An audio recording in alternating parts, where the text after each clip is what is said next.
Let's get into it. We got Joe Rogan discussing the interview that Kamala Harris finally did, but she brought her vice president along with her. Again, I've said it before, it's the essence of DEI. The more experienced person sits alongside the person in training and makes sure that they're answering everything correctly and not crashing the plane in Boeing, you know, if you know about Boeing.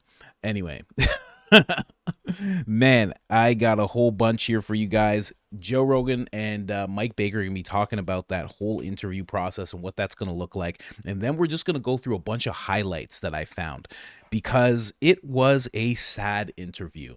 They got through it. That's what you can say about it. That's the nicest thing you can say about it. But it was not groundbreaking. And I am shocked at anyone who looks at Kamala Harris and says, A+ on that interview.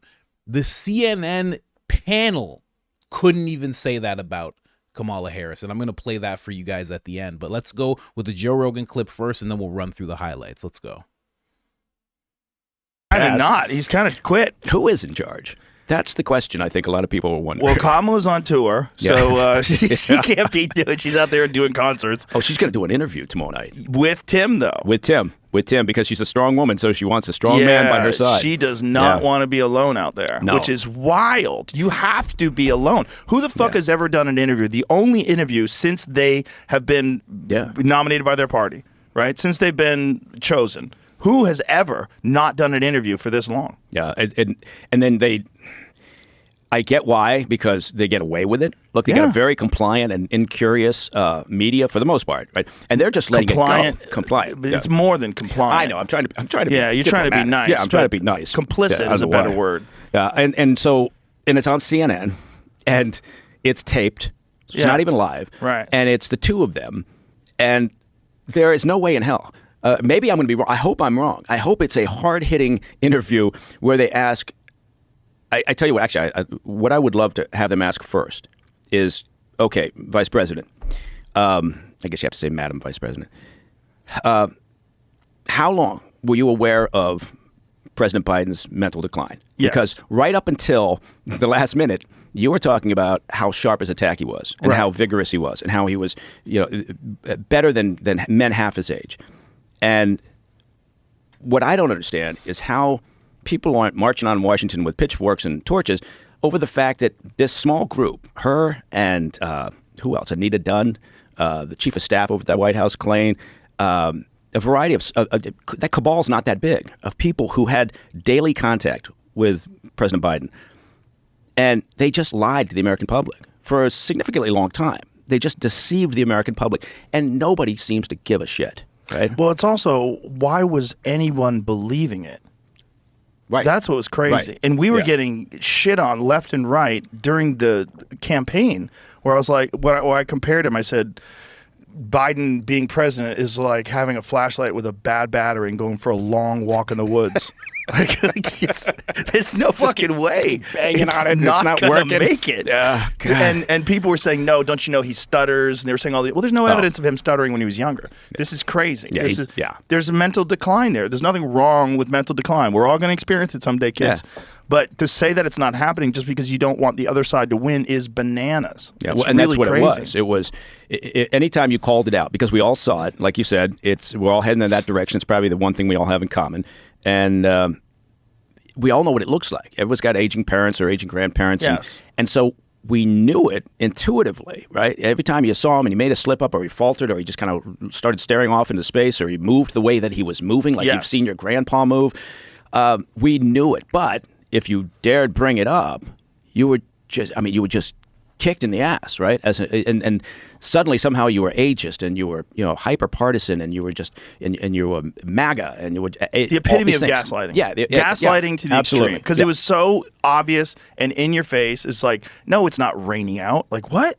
It's fucking pouring. Like what are you talking about? Full gaslighting right in front of your face. Yeah, and so that I would love that to be the very first question. Can you explain to us at what point in time you actually became aware that he was in significant mental decline, right? And again, I feel bad for the guy. I feel bad for anybody who's in that position. Right? Sure. But he's the fucking commander-in-chief, right? He's the leader of the free world. So I think we have a right to expect more from that situation. But I don't think there's going to be none of those questions. His last fuck you was saying that he wants Harris to take his place. That was his last fuck you, because from what I understand, they wanted to have a primary, and they wanted to pick their own person, and they didn't want to have Harris. Yeah, she was nobody's idea of the best, most competent, most qualified candidate up until they orchestrated this, whatever you want to call it, anointment or a coronation or coup. Coup. Yeah, call coup. it a coup. Call it a coup. It seems like a coup. Yeah. So until that point, she wasn't the preferred, but now she's fucking Beyonce and Joan of Arc and well, she had that one speech where she really fucking nailed it when she was talking about Trump, and this is after Trump even got shot, when she didn't even address the fact that we have to be more tolerant and You mean that teleprompter speech? Yeah. That teleprompter speech, she fucking nailed it. Yeah. She nailed it. But when you get her off teleprompter, she's fucked. Yeah. She's fucked. Well, I don't know this, and this is sheer speculation on my part, but I would be suspicious. Love sheer speculation. I know. As opposed to all the other times that I'm not speculating. I don't need facts. But there's a chance maybe that they will know the questions for tomorrow night's interview ahead of time. Oh, come on. I know. Do you think CNN would do that? You're right. I take it back, because I'm sure it will be a series of hard-hitting questions, and they won't let her get away with anything, and it's all going to work out fine. Look, all she's got to do is beat the Biden debate bar, and people are going to say, yeah, she nailed it. Yeah. Well, they're supposed to have a debate, right, on ABC. Which September is going to be 10th. interesting. Yeah. And isn't the woman who moderates it a part of the Biden-Harris administration? Oh, my God. I didn't know that. Who is the woman? Was she have some sort of a connection to the Biden-Harris administration? The woman who is, find that out, Jamie. The woman who's moderating the ABC debate. Is it Joe Biden? You did great, Joe. You answered all the questions. And what did he do? He lied. Poor bastard. God, that poor bastard. If that was my dad, I'd be so fucking angry at her. I'd be like, what are you doing to Dad? They're just dragging him around, right? Up until that moment, just drag him around and juicing him up with Adderall and having him talk or whatever they're giving him. Yeah. I want to try what he's getting. Good. Oh, it's got to be good, right? It's got to be tremendous. Imagine if you have a day when you're kind of tired and sleepy and your brain's not working that good. Yeah, well, I have several of those. Which, by the way, I should say this. If you are having one of those days, there's a study that came out about creatine. Creatine, which most people think of as like a muscle supplement, which it is. But creatine actually helps performance when you're sleep deprived significantly. That's interesting. Yeah. Okay, well, that's good, because I'm constantly sleep deprived. It's also great for cognitive function. Yeah, I started taking it on a regular basis. My boys take it for their workouts. It's great for that, too. Yeah. I didn't know that about that, but I will definitely jump on, because I find myself, like this month, August, I've been traveling like a son of a bitch, and I'm probably getting 3.5, 4 hours of sleep a night. Yeah, and that's not good. Yeah, it's not good. It's not good as we get older, too. Oh, yeah. When I was young, I could bounce back from 4 hours sleep. Not that bad. Yeah. But at 57, it's rough. Yeah, well, try my age. Yeah. Creatine. Get on some 82. creatine. Yeah, me and Joe Biden. God. But it is remarkable that when you look at what's happened over the past month and a half, I mean, it doesn't seem, because, again, the media is playing along with this. Nobody's asking questions. Who's running the free world? Who's making the decisions at the White House? It doesn't seem to be a major concern, right? Because, which is bizarre. But I get the Democrats, right? The Democrats are like, well, but Trump. It's always their answer. But Trump. And when if I point out that maybe Harris, is somewhat of a midwit, but Trump. And so what is your argument back? I mean, what do you say? Well, look, maybe you should focus on just having the best qualified candidate rather than saying, well, we just got to beat Trump. Right. And I don't know. It's not going to happen. But the fact that there's just nobody asking questions about things like that. When did you know that President Biden was in decline? Who was actually making the decisions? Controversy surrounds ABC News anchor Lindsay Davis as debate moderator due to alleged bias against Trump. But doesn't she have some sort of a connection to the Biden or Harris administration? Didn't see anything about that. No. Okay. Who is Lindsay Davis? Find out who she is, and it could be speculation on your part. No, I read something, some connection that someone had made. I should have saved it. I tried looking for that directly. Huh. Didn't see anything. Yeah. So that's the 10th.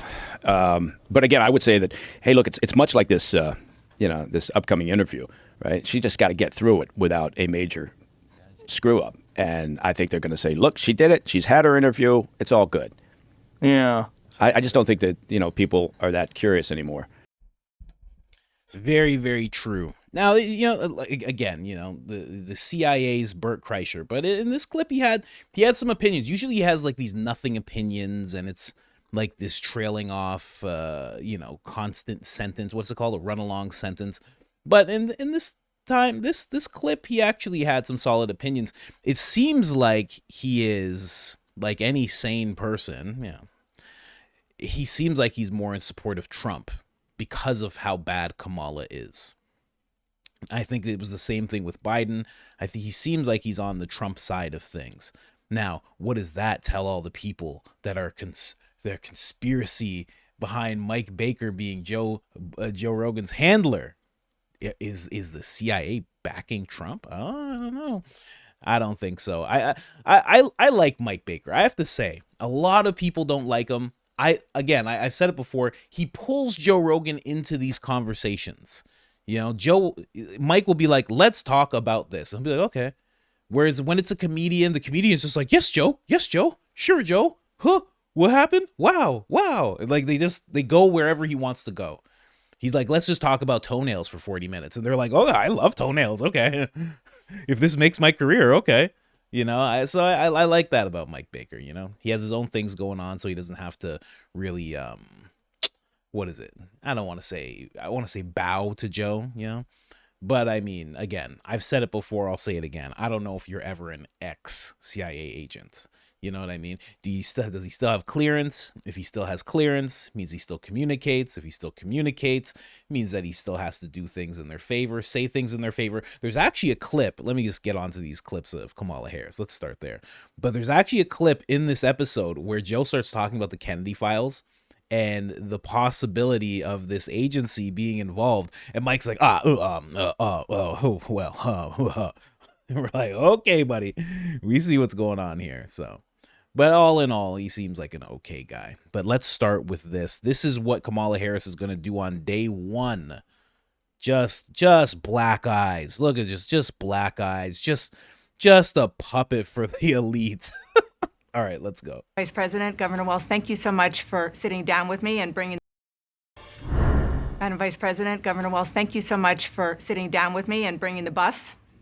Bus tour is well underway here in Georgia. You have less time to make your case to voters than any candidate in modern American history. The voters are really eager to hear what your plans are. If you are elected, what would you do on day one in the White House?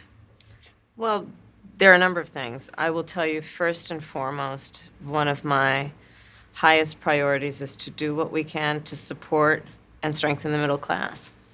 When I look at the aspirations, the goals, the ambitions of the American people, I think that people are ready for a new way forward. In a way that generations of Americans have been fueled by hope and by optimism. I think, sadly, in the last decade, we have had in the former president someone who has really been pushing an agenda and an environment that is about diminishing the character and the strength of who we are as Americans. Hey, man, answer the question. What are you going to do day one? When someone says, what are you going to do day one, and you talk for a minute and you bring up Trump and what he did as not president, what are you going to do day one? We're going to do what we can to help the middle class. Hey, say a thing, please. Really dividing our nation, and I think people are ready to turn the page on that. So what would you do day one? Day one, it's going to be about, one, implementing my plan for what I call an opportunity economy. I've already laid out a number of proposals in that regard, which include what we're going to do to bring down the cost of everyday goods, what we're going to do to invest in America's small businesses, what we're going to do to invest in families, for example, extending the child tax credit to $6,000 for families for the first year of their child's life to help them buy a car seat, to help them buy baby clothes, a crib. There's the work that we're going to do that is about investing in the American family around affordable housing, a big issue in our country right now. So there are a number of things on day one. Hey, she didn't say anything. She said child credit, $6,000 to buy baby clothes and a crib. Day one, I will make sure people who had a baby will be able to buy a crib and baby clothes. Let me tell you something. I just had a baby, okay? My baby's almost 8 months. $6,000 doesn't go far, okay? And when you're talking about, keeping up democracy and fighting that demon that is Trump, that didn't say much. I have to say, I'm just putting it out there. YouTube wants to what? No, block that. Not allowed. Yeah. What are they trying to get? Why are they always trying to get things from me? Like trying to get microphone access. That's it, guys. They got me. They want to access my microphone. That's it. Channel's going down. Anyway, let's move on to the next thing here that she has to say. And again, not many questions getting answered. I'm going to turn off this caption because it's garbage. Let's go. You talked about, you call it the opportunity economy. You are well aware that right now many Americans are struggling. There's a crisis of affordability. One of your campaign themes is we're not going back. But I wonder what you say to voters who do want to go back when it comes to the economy specifically, because their groceries were less expensive, housing was more affordable when Donald Trump was president. Well, let's start with the fact that when Joe Biden and I came in office, during the height of a pandemic, we saw over 10 million jobs were lost. People, literally, we were all tracking the numbers. Hundreds of people a day were dying because of COVID. The economy had crashed. In large part, all of that because of mismanagement by Donald Trump of that crisis. When we came in, our highest priority was to do what we could to rescue America. And today, we know that we have inflation at under 3%. A lot of our policies have led to the reality that America recovered faster than any wealthy nation around the world. But you are right. Prices, in particular for groceries, are still too high. The American people know it, I know it, which is why my agenda includes what we need to do to bring down the price of groceries. For example, dealing with an issue like price gouging, what we need to do to extend the child tax credit to help young families be able to take care of their children in their most formative years, what we need to do to bring down the cost of housing. My proposal includes what would be a tax credit of $25,000 for first-time home buyers, so they can just have enough to put a down payment on a home, which is part of the American dream and their aspiration. But This lady is terrible. And I know you're like, oh, man, you usually let the clips play. Buddy, it's Kamala Harris. We're making fun of Kamala today. Plus, it doesn't take much to make fun of her. This is terrible. Her solution, she's like, well, I have this thing, price controls. You may have heard of it through communist countries. I'm going to try that. People say it doesn't work and it destroys countries, but I think I got it under control, guys. Okay, I think I got it under control. We're not going to be like Venezuela. Don't worry. I'm going to do it right. What is she talking about? This is such a failed thing. This is such a failed policy. Around the world, not even just like, a couple of places, around the world, it is so failed. So many people have failed trying to make price controls a thing. And then when it turns into, it goes from groceries, then it turns into another industry and another industry and another industry. And next thing you know, the government's trying to control everything. Inflation goes through the roof. And then moving on to what she said about housing. Again, it's so simple. If all of a sudden people know there are people getting $25,000, everyone's going to up the price of their house by $25,000. They really are. And I know people are like, no, that's not true. That's exactly what someone selling their house is going to do. Because they're going to know, they're like, oh, you have a free $25,000. So I'm just going to up it. That's it. Of course we're doing that. And here's the thing. She's saying just so people can afford a down payment on a home. Listen, I'm looking into real estate constantly. Besides this channel, that's what I focus on the most. If you just have enough to afford a down payment for a house, are you going to be able to afford the mortgage? That's a big thing. You can't just have someone get into a house and they can't afford that mortgage. So you've given them free money, but what are you going to do throughout their mortgage payments?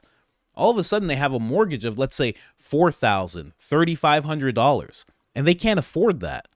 So what did you just do to them? You just put them in a terrible situation. And then she brings up the child tax credit again.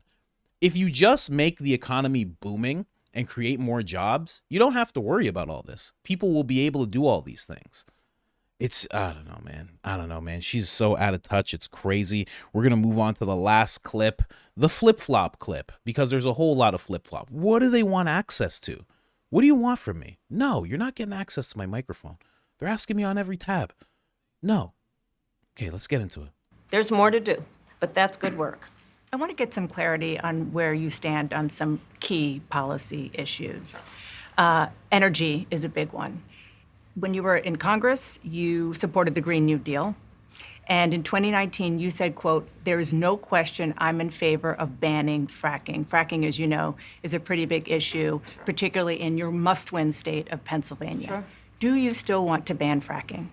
No, and I made that clear on the debate stage in 2020, that I would not ban fracking. As vice president, I did not ban fracking. As president, I will not ban fracking. In 2019, I believe, in a town hall, you said you were asked, would you commit to implementing a federal ban on fracking on your first day in office? And you said, there's no question I'm in favor of banning fracking. So yes. So it changed in that campaign? In 2020, I made very clear where I stand. We are in 2024, and I've not changed that position, nor will I going forward. And here she is back in 2019. Will you commit to implementing a federal ban on fracking your first day in office, adding the United States to the list of countries who have banned this devastating practice? There's no question I'm in favor of banning fracking. All right, man. All right. This is ridiculous. She has the mentality of a mainstream media talking head, Like, we can see you. We can go back and find things about you. You know that, right? We can search. There's video. Look, you're right there saying that you would do it. And here's the thing. She's trying to position herself right now as a moderate. She knows that she was the most radical person when she was in the Senate, the most radical person when she was in California. She was very, very left-leaning, more left-leaning than even Bernie Sanders. And now she realizes, oh, this is not going to do well. I actually have to get somewhere in the middle because that's where a lot of people are. And surprisingly, despite what the media will tell you, that's where Trump is. Trump is very much in the middle of a lot of things, where there's a lot of people who are like, oh, abortion ban nationwide. Trump's like, no, why would we do that? We're never going to do that. He's very much in the middle. He wants to see electric cars, but not all electric cars. He wants to see them made in America, but not mandate them across the nation. He wants to see gas powered. He wants to see a little bit with nuclear energy. He's actually very much in the middle of a lot of things, except for his opinion on Kamala Harris, like myself, I'd have to say. Now, let's move on. And again, she's trying to position herself as a moderate, but it's not working because we can all see how radical she was from the time she started in government. I mean, just alone what she did with Willie Brown is radical enough. Oh, no, I won't make that joke. Here's a nice clip of just the Kamala Harris we all know and love. Let's get into it. That you explained some of here in your policy. Is it because you have more experience now and you've learned more about the information? Is it because you were running for president in a Democratic primary? And should they feel comfortable and confident that what you're saying now is going to be your policy moving forward? Dana, I think the most important and most significant aspect of my policy perspective and decisions is my values have not changed. You mentioned the Green New Deal. I have always believed, and I have worked on it, that the climate crisis is real, that it is an urgent matter to which we should apply metrics that include holding ourselves to deadlines around time. Listen, I've always said that if you're going to have a deadline, you better base that deadline around time. You know what I mean? And listen, those are the nuggets of wisdom that Kamala Harris is bringing to the presidency. All right. Okay. She's cogent. Okay. This is actually the best Kamala Harris we've ever seen. In the words of Joe Scarborough, she's cogent. Okay. This is the best Kamala we've ever seen in our lives. Deadlines around time.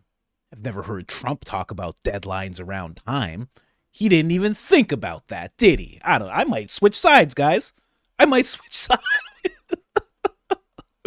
Having deadlines around time, because the thing about time and deadlines is that they can go hand in hand, because time so strong, and deadlines so fragile, and they come together and make time, because time.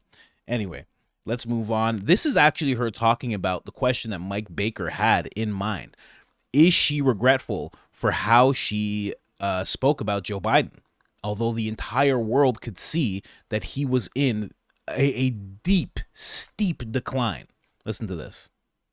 You insisted that President Biden is extraordinarily strong. Given where we are now, do you have any regrets about what you told the American people? No, not at all. Not at all. I have served with President Biden for almost 4 years now, and I'll tell you, it's one of the greatest honors of my career, truly. He cares so deeply about the American people.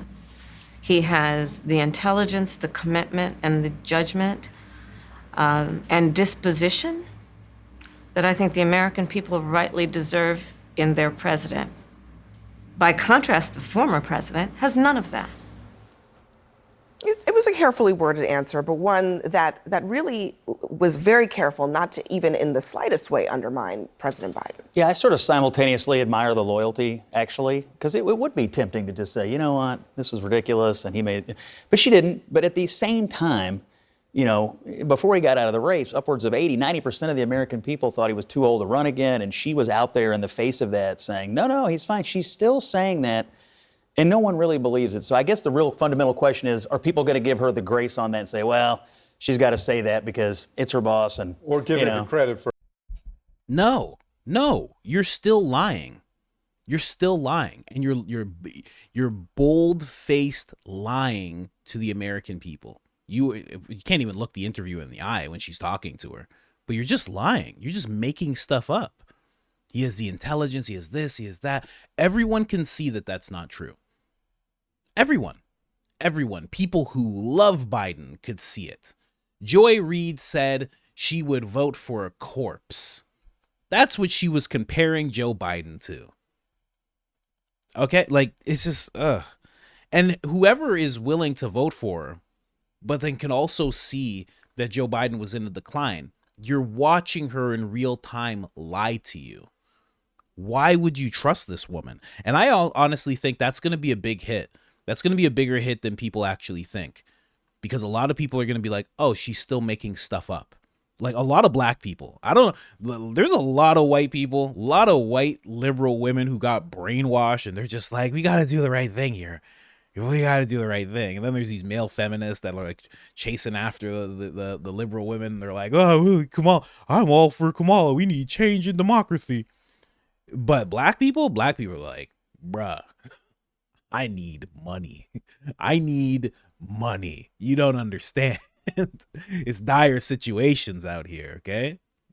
I might have to go back to the streets. I don't have to go back to the streets. Illegal immigrants are taking my jobs. They're taking all the black jobs. Listen, white people don't like the word black jobs. But I lost my black job to a Venezuelan guy who's a gang member. They're like, this is getting crazy.